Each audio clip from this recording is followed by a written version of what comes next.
Hello, friends, and welcome to the show. This episode of Boss Builder Podcast is brought to you by Boss Builders University. Now, if you're the boss, you might as well be a damn good one, and one of the best ways to do it is to educate yourself. If you go to bossbuildersuniversity.com, you'll see some of the courses that we offer for you. The newly promoted supervisor, the supervisor who is struggling, or those of you thinking about making that big transition to being the boss. Lots of great online programs there. I encourage you to check it out. Go to bossbuildersuniversity.com. Our guest today is an executive coach. He is a leadership consultant. He is a retired naval officer. He's got a lot of experience, but his really big thing is helping people through transition. And of course, right now, we are at a time and a place where there's a ton of transition going on. Dennis has some really good strategies for helping you kind of get things together, to get a plan to move forward. He is a very learned guy, an avid reader, does a lot of really good references to historical background things, and so I know you're going to really enjoy him. So why don't we quit talking about Dennis? Let's talk to him. Let's meet our special guest, Dennis Volpe. Welcome to the Boss Builder Podcast.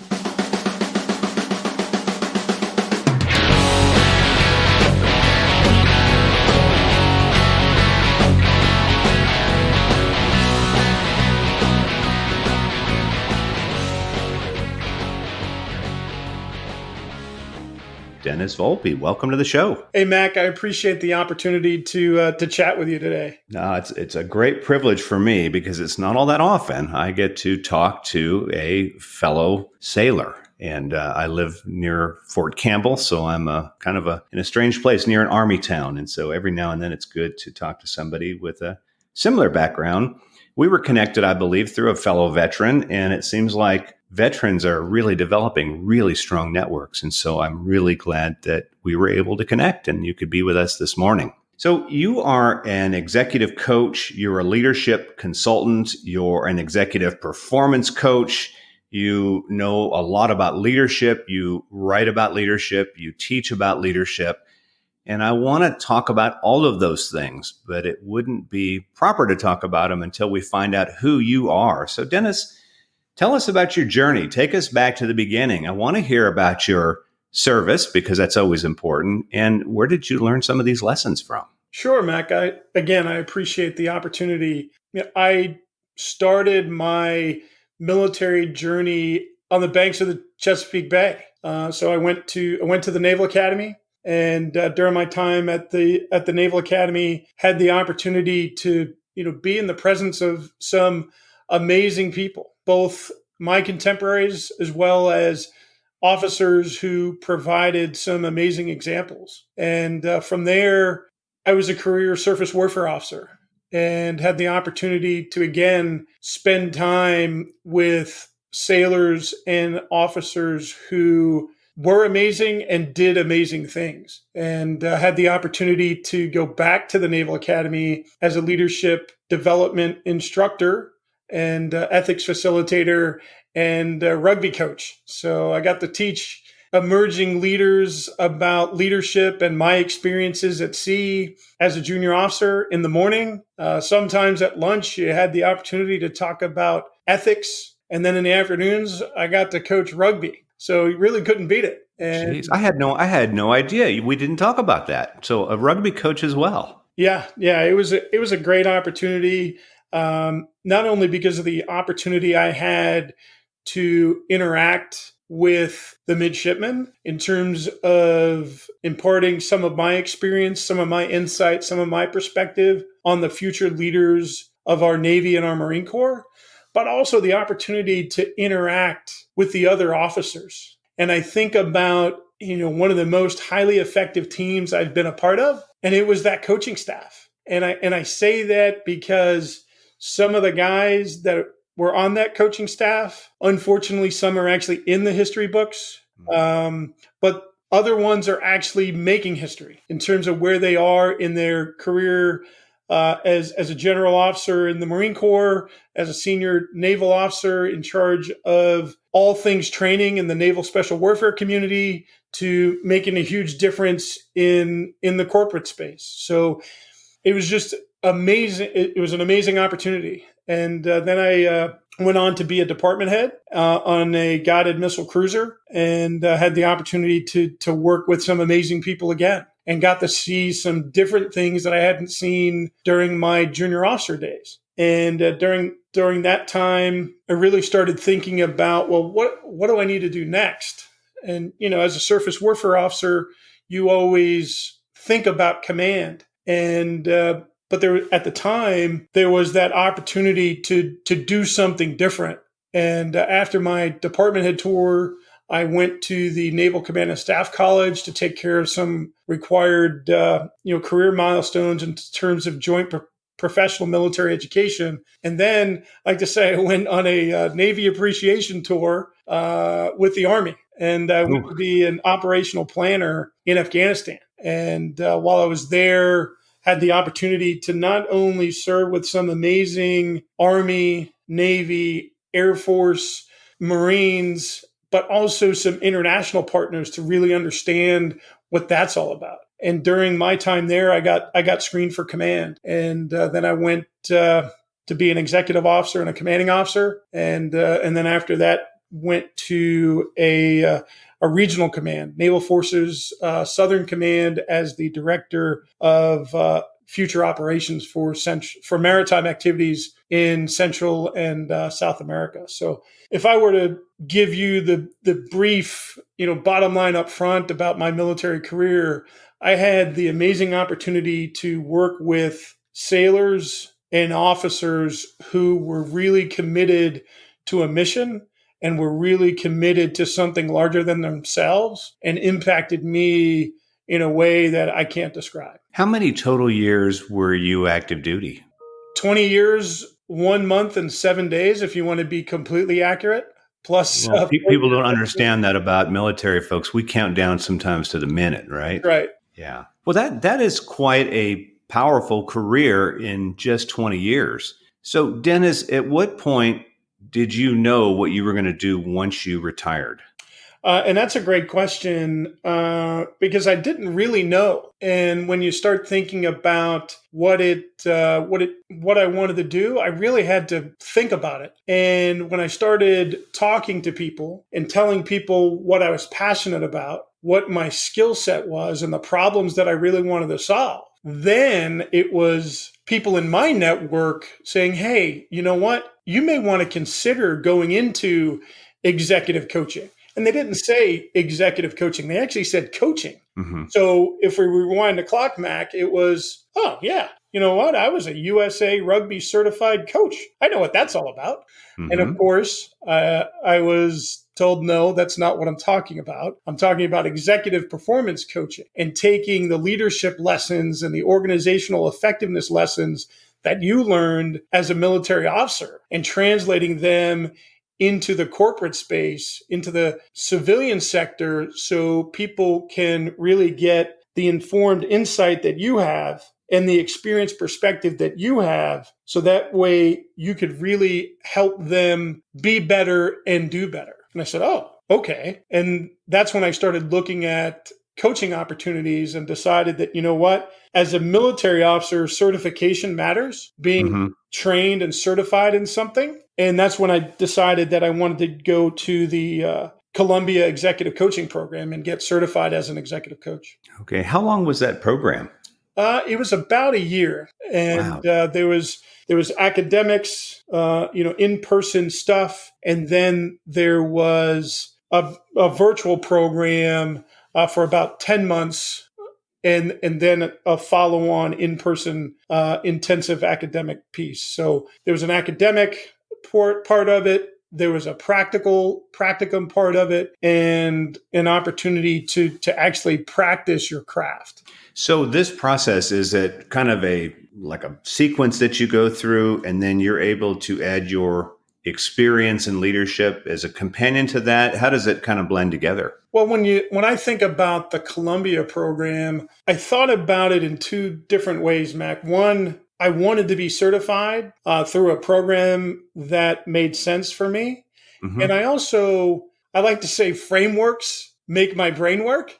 And it gave me the opportunity to have a framework in order to allow people to understand who they are, understand what really matters to them, and then understand where they want to go. And as a coach, I mean, that's what we do. We spend time really crystallizing what the current reality is, what the desired end state is, and then spending a lot of time in the gap in terms of, okay, this is where I am, this is where I want to go. How do I get there? And that's what a coach does. He or she is going to help you think differently, behave differently, and do differently so you could perform at your very, very best. I guess, I mean, I'm trying to think back in transition from military to civilian, because I had taught the executive TAP at the Washington Naval Yard, and these were all '06 and above and E9s. And I would say probably 70% of them had no idea what they were going to do once they retired. I would ask them, I'd say, what is it you'd like to do when you transition? Because we don't say retire. So, well, I'd really like to have my own business, but I'll probably end up in a GS position. Well, I'd really like to be a CFO somewhere, but I'll probably wind up as a business development, And so I don't think anybody really had a plan. And then eventually they figured it out. And so you actually found something that resonated with you. How long did it take to really find this? How long were you transitioned out before you thought, oh my God, this is exactly what I want to do? Well, Mac, I would argue that I think I'm still in transition because I got the opportunity to work with the Leadership Research Institute a couple of months after I transitioned. Mm-hmm. And so I was in the leadership consulting space. I was in the executive coaching space, but I wasn't necessarily doing exactly what I wanted to do. And but how did I get there? Well, when I reflected on my military career, what was the most energizing part for me? Sure, going to sea and getting missions done and doing all that stuff. Absolutely. But the opportunity to truly impact people on a personal level and unlock that human potential and see people get to where they want to go in both work and life is what energizes me. Mm. And I knew that if I had that opportunity, it was something that I really wanted to latch onto and make sure that I had the tools that I needed so I could really engage people on a personal level to get them to where they wanted to go. That's something that, I've been out now. Gosh, I got out in 99. So it's been almost 20 years, over 20 years. But that's one thing that I have seen very different when I compare my time in the military to civilian is that in the military, it was a responsibility to essentially coach people, to be a career coach for people, to say, here, what do you want to do? And then the neat thing about a military career, it's compressed into, 20, 25 years. So you could pretty much achieve what you want. But that's not the case on the outside. In most organizations that we work with, we try to train managers to do that. So it's interesting that was one of the things you remembered the most is that ability to do that. And so that's kind of what you're doing today then, right? I would say so. And, one of the things that my military experience has taught me is that managers manage process. Leaders lead people. And if you want to lead people, you have to take an interest in who they are. You need to know who they are. You need to know what they value. You need to know what they want. And if you're truly a servant leader, you're going to provide them the tools that they need to succeed.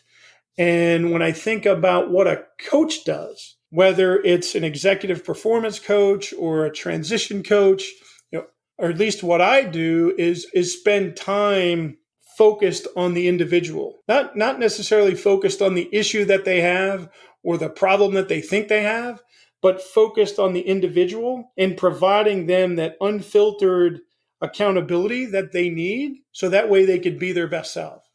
Are they surprised, your clients, when that's the approach you take with them? Sometimes. And I would say I shared this with a friend the other day because they asked, well, what value do you provide to your clients? And some of them I've already talked about in terms of informed insight based on some of my certifications, some experienced perspective, really because I know what success looks like. I know what success feels like. and I know what's required to be successful, but I also know what failure looks like. I know what failure feels like, but I also know how to recover from failure. And I've worked with good teams. I've worked with great teams. And I've also worked with not so good teams. So what do you need to think about there? And I provide focused effort because if I'm going to work with you and your team and your organization, you're absolutely going to get all of me. But it's that unfiltered accountability and that transparency that I think, Mac, a lot of people are surprised by. And if it's okay to say, I've been told that one of my superpowers is an incredible bullshit meter. That when somebody starts talking about, well, this is what I think, and this is how it should be, and everything else, and I said, well, if that's the way it should be, well, how come you're not doing it?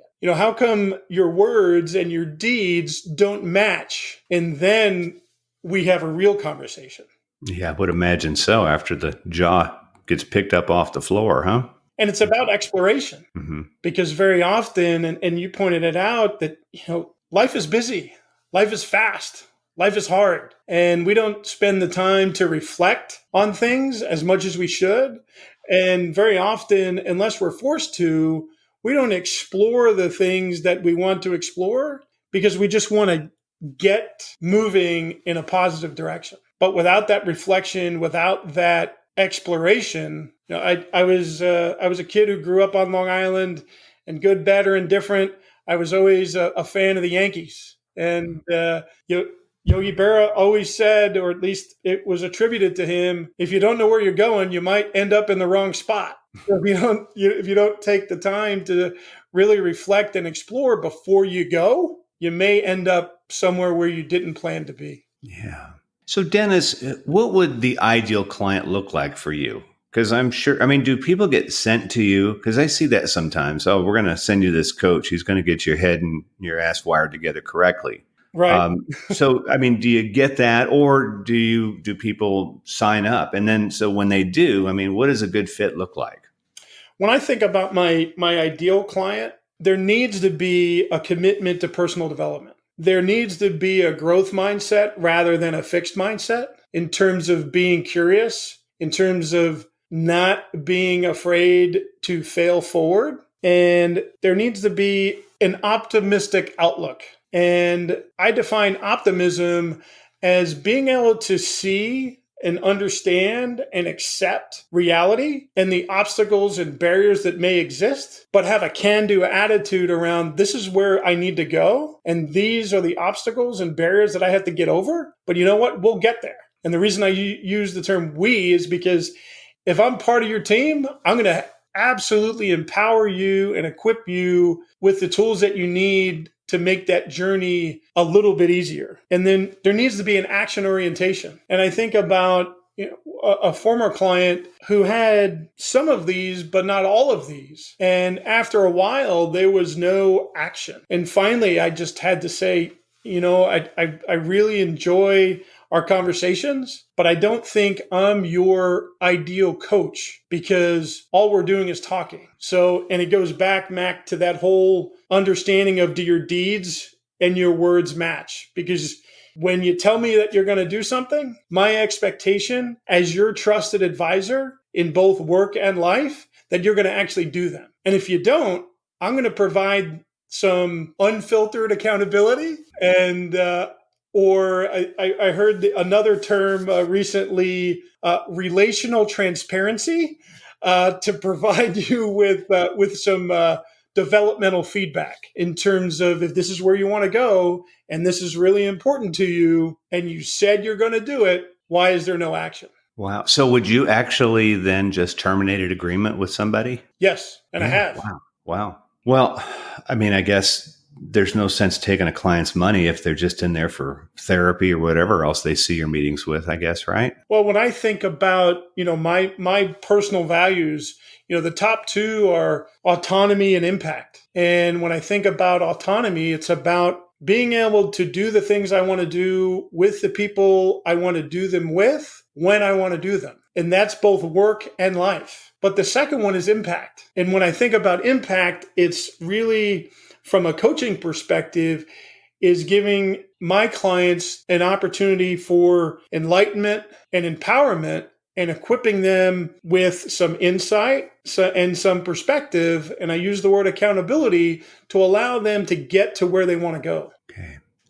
So that is kind of the executive performance piece of what you do. But talk to us about transition. Sure.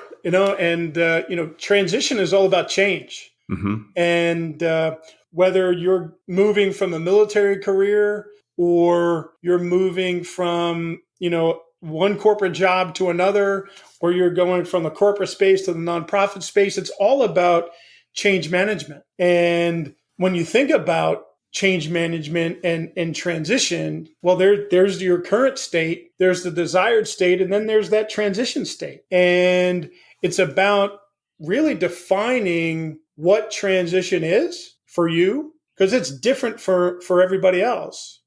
And Mac, you highlighted your experience when you did TAP class.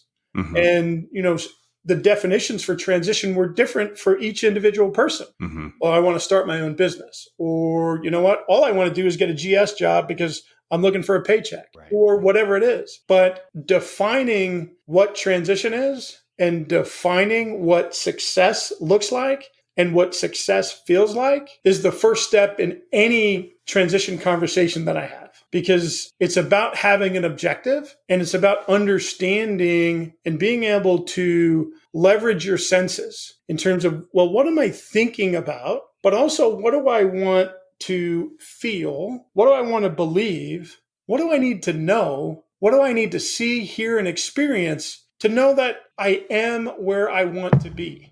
Now, is that done through interview? Is it done through an assessment? How do you get that kind of information out of somebody? Having conversations. Does it? Okay. Are most people open to talking about those things? Sometimes. And that goes back to, well, Dennis, who's your ideal client? Mm-hmm. And there needs to be a commitment to personal development, and there needs to be some openness and vulnerability. And I think that's where the growth mindset comes from. And, I don't use the words openness and vulnerability lightly. And the reason I don't is because, you know what? Openness and vulnerability has never been something that came easily to me. So I don't use it lightly. And it takes time. And the biggest thing is it takes trust. And that's why I like to say, as a coach, I'm not just a coach. My desire, my objective, my mission really is to be a trusted advisor for you in both work and life. Okay. Well, we talked earlier before we went live here, and we talked about crisis. And you said something very powerful. You said crisis uncovers character. And so I want to transition a little bit, using your word there, to talk about where we are today. So in most cases, I don't like to timestamp my podcast episodes, but I think this is a good time to do it. So we are in, the middle to the end of June right now. And right now there's a lot of uncertainty.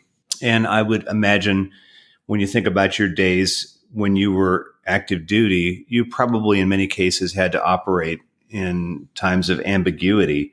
And because we know that a crisis uncovers character, what advice do you have for people right now who are in a leadership position and they're like, holy crap, I really don't know what to do next? I mean, are there some tools? Are there some techniques, some things that you can offer, that you can suggest for a person that people are looking up to right now and there's nothing there? Sure. I think there's a couple of things to think about. And I like to take the Stoic approach first. And what I mean by that is Stoicism is something that I was introduced to as a midshipman at the Naval Academy. And it was from Admiral Stockdale's experience as a prisoner of war during Vietnam. And really taking the time to pause and give yourself some space to say, okay, what really matters right now? And once you know what really matters right now, then what can I control and what can I influence? And figuring out where those two circles intersect. And that's where you focus your time, your energy, and your effort. Now, this isn't going to be easy for somebody who's in a crisis. So it's almost like triaging your situation then, I guess, isn't it? Absolutely. Mm-hmm.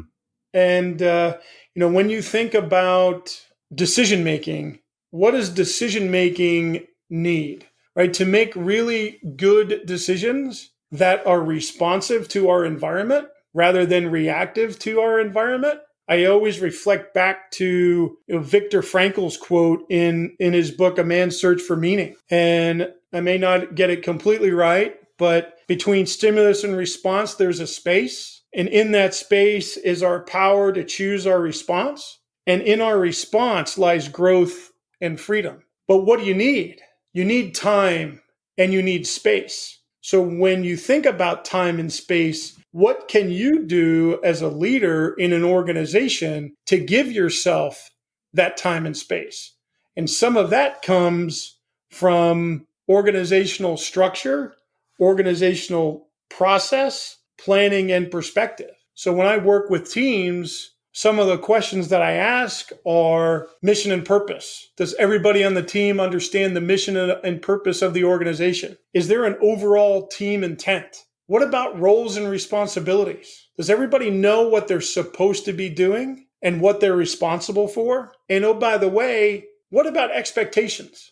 Are they explicit or are they implicit? Because how can anybody know what they're supposed to do if the expectations are not explicit? And we talk about reality a lot, Mac. And my question is always, is there a shared consciousness of reality on your team from the top down and from the bottom up? And is there a strategic and tactical alignment of priorities? And then is there focused action based on those priorities, based on that shared consciousness of reality, and based on the roles and responsibilities of the people on that team?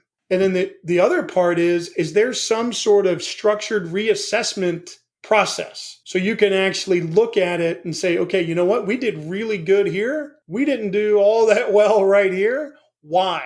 And is it because people, in terms of they might be on the bus, but they might not be in the right seat? Or is it a process piece that we have to improve our process? Or you know what, maybe we just have a bad plan? Or do we need to consider our perspective? Maybe we're actually not in the right headspace and we're not thinking about it the right way. So you've given us almost a checklist. Is it best? I mean, is now? So let's timestamp this today. We still don't know what COVID is going to do. And on top of that, we have civil unrest all over. A friend of mine that talks a lot about astrology says there's going to be like 4 major events this year. I suspect we've had 2. I don't know what the next 2 are. Right. Knowing all the uncertainty, is now a good time to build this culture, I guess, that you've described?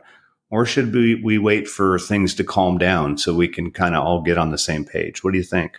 Well, in my opinion, where you need to start is going all the way back to what matters and what you can control, right? Because when we think about what we can control as individuals, as leaders, we can control our attitude, we can control our effort, we can control our behavior and our actions. And if you focus on that and you put your energy, your focus, and your effort on the things that matter, you're going to make progress. So it goes back, you asked earlier what, my ideal client, action orientation. And I hate to, as a retired naval officer, I use the word hate, kind of comically, I hate to have to quote an Army general, but, General Patton talked about a good plan violently executed today is far better than a perfect plan never initiated.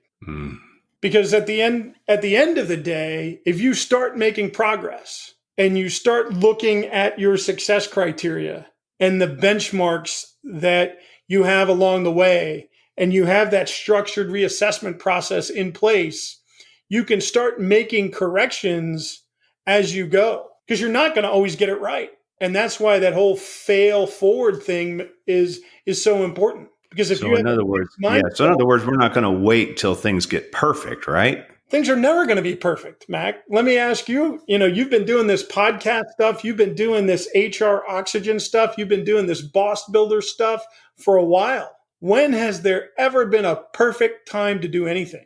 Oh, well, there really isn't. Yeah. Well, thank goodness for that then. Because I think that's where a lot of people that I talk to are at. Like when this is over with, then we're going to do this thing. As soon as COVID, as soon as we have a vaccine, we're going to do this thing. But you make the case that let's just do it now. Let's just start now, right? Yeah. And with some of my clients, I joke around and I always ask them, do you have an Amazon Prime account? And of course, they're like, why are you asking me that? And because what I want you to do after this call is I want you to get on your Amazon Prime account, pick your favorite color, and buy yourself a Nike t-shirt that says, just do it, and get it delivered to your house tomorrow. Mm-hmm. And put it on and start, if it's okay, to say, put your GSD bumper sticker on your car and wear your t-shirt. Right? Mm-hmm. Just do it and get shit done. Yeah, I like it. That's great. Well, let me ask you one more question, Dennis. And I've been asking this of a lot of my guests over the past few months. This is for everybody. This has been a pretty tough year. I think if you've been sick or you've had family members sick and have died from this, your year is even worse. But I think one group that we've kind of looked at and we feel sorry for them, and then now we're moving on, is the graduating senior from either high school or college who basically started this year, I guess it would have been August of 2019, thinking, man, this is the year, man, I got the world by the balls right now. This is awesome. And then halfway through, we got to go do virtual classes. If you're a high school senior, there's no prom, there's no walkthrough. And now for the graduating college senior, there may not even be a job right now. And everything you had looked forward to for 18 or 22 years is over within a few months. So from a guy that helps people through transition and helps people push forward and get shit done, what advice would you give that person if they're listening today? Well, I think about it in terms of resilience, Mac. And there's a lot of definitions out there, and it's a word that I think that's used a little too often these days. But resilience is the ability to recover from or adjust easily to adversity, misfortune, or change. But there's also a second part to that definition, and to move in a positive and productive direction. And my advice to seniors, whether it's high school seniors or college seniors, is what do you need to do to identify what matters to you, what you're passionate about, and the problems that you want to solve? Because that's all about spiritual wellness. That's all about having a sense of purpose and developing a sense of purpose. And why is having a sense of purpose important? Because it provides mental endurance and it provides mental toughness. And I was really lucky to hear a leadership speaker series with a fellow Naval Academy graduate, Coleman Ruiz, about a month ago, and I thought his definition of mental toughness was spot on. And he said, mental toughness is when your commitment to purpose, your commitment to your objective, is always greater than your commitment to your personal comfort. Mm. And having that, and then developing, I like to call it your your resilience formula, and spending time on 4 things: mind, body, tribe, and why.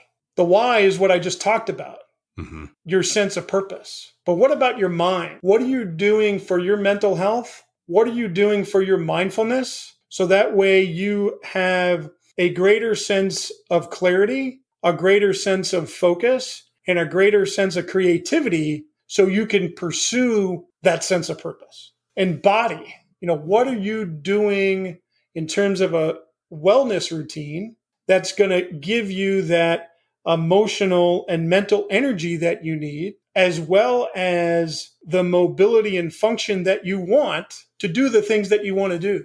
And then tribe, who's your tribe? And I break down tribe into 2 parts. One is your quick reaction force. And for those non-military folks, a quick reaction force are those people that will respond regardless of the issue. In a military context, you know what? They're the men and women.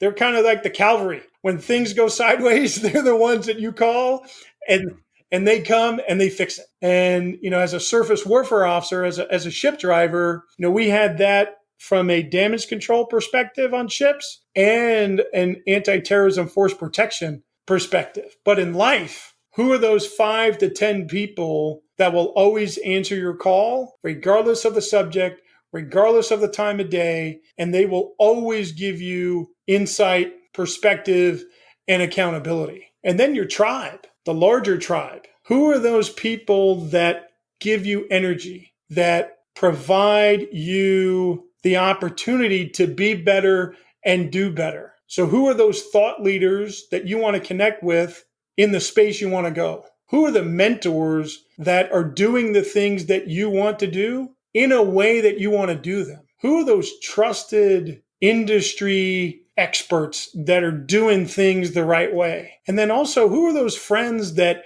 they're the ones that when you talk to them, you're energized just by the experience.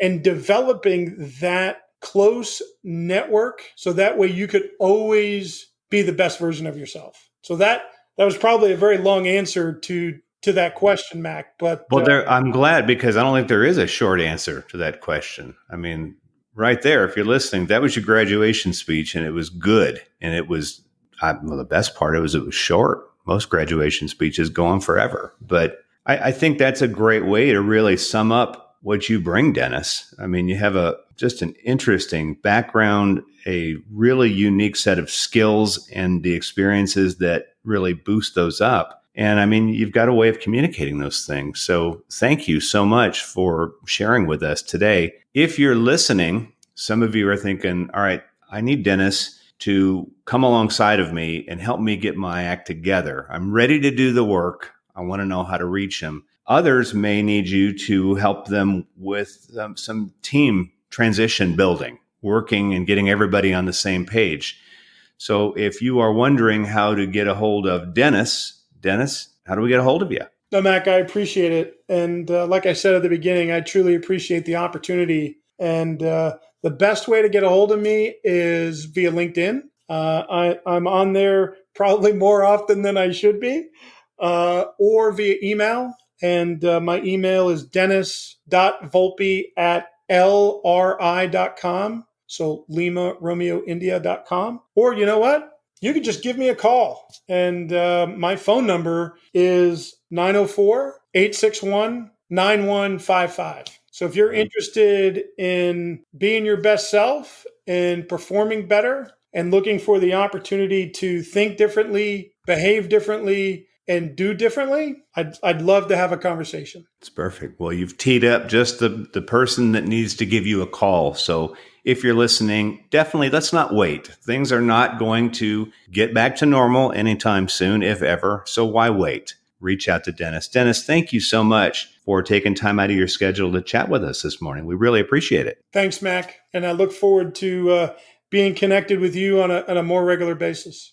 Well, thanks for tuning in to another episode of the Boss Builder Podcast, the podcast for those of you who are new to supervision, those of you in the role and struggling, and even those of you who are thinking about one day making the important transition to management. This podcast is just one resource we have. If you check out our website at greatbosstools.com, you can view some other resources we have there. We'd love to have you as part of our courses. If you're listening to this podcast on any podcast app, we'd also appreciate you taking a few moments to give us a review. Positive, of course. It really helps us out. So with that, take care and get out there and make it your goal to be the absolute best boss ever.